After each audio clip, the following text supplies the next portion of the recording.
Oi, pessoal. Olha, quando a gente fala de engenharia civil, qualidade não é só um detalhe, né? É, na verdade, a base de tudo. E hoje a gente vai mergulhar a fundo para entender como as normas técnicas, tipo a NBR e a ISO 9001, são na prática um mapa, um verdadeiro guia para a precisão. É isso que garante a segurança e a durabilidade de qualquer construção. Então, para começar, vamos dar uma olhada por dentro. Sabe, as estruturas de hoje em dia, elas escondem uma complexidade que é, assim, fascinante. E para a gente entender de verdade o que é qualidade, a gente precisa primeiro entender a anatomia de uma edificação.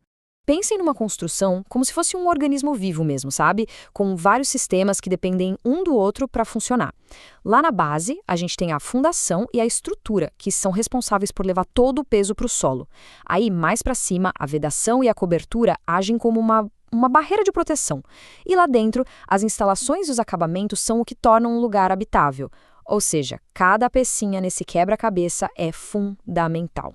Tá, mas e o que acontece quando toda essa complexidade não é cuidada com a precisão que precisa? Bom, aí as consequências podem ser bem sérias. É como começar uma reação em cadeia, um verdadeiro efeito dominó.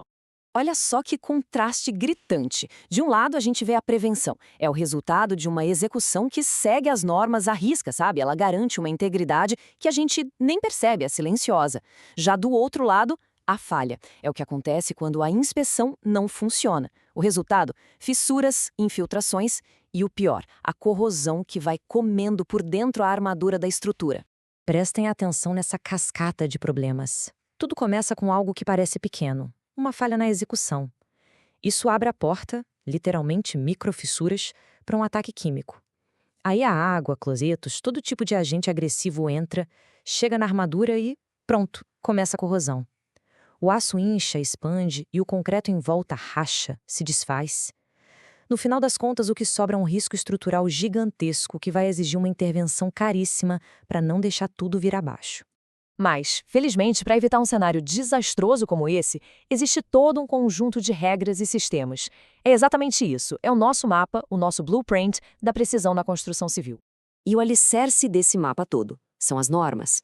Pensa assim, ó.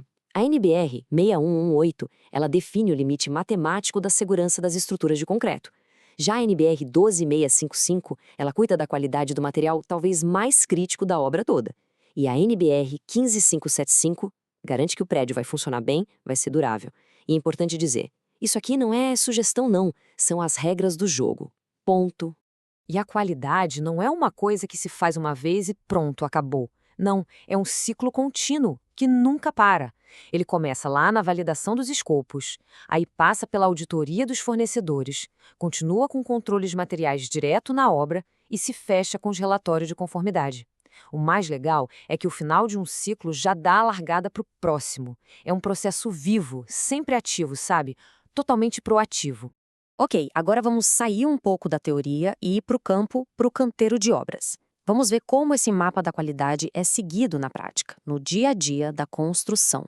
Vamos seguir a jornada do concreto, que é um ótimo exemplo. Tudo começa com a dosagem perfeita, o que a gente chama de traço. Assim que o caminhão de concreto chega na obra, pá, já se faz o slump test para ver se a consistência está certa.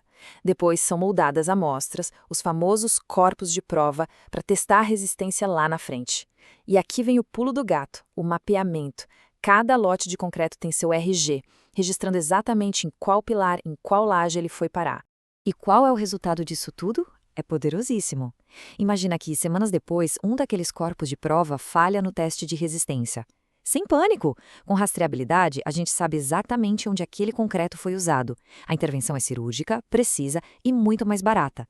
A gente ataca o problema pontualmente, em vez de ficar com aquela dúvida terrível que poderia comprometer a estrutura inteira. Agora, vamos ampliar um pouco a nossa visão. Porque esses processos todos, eles não são ilhas, não funcionam sozinhos. Na verdade, eles se conectam e formam um verdadeiro ecossistema da excelência. E a diferença entre o jeito antigo de fazer e o jeito da ISO 9001 fica, assim, muito clara quando a gente compara. No método tradicional, a rastreabilidade fica na base da memória da equipe.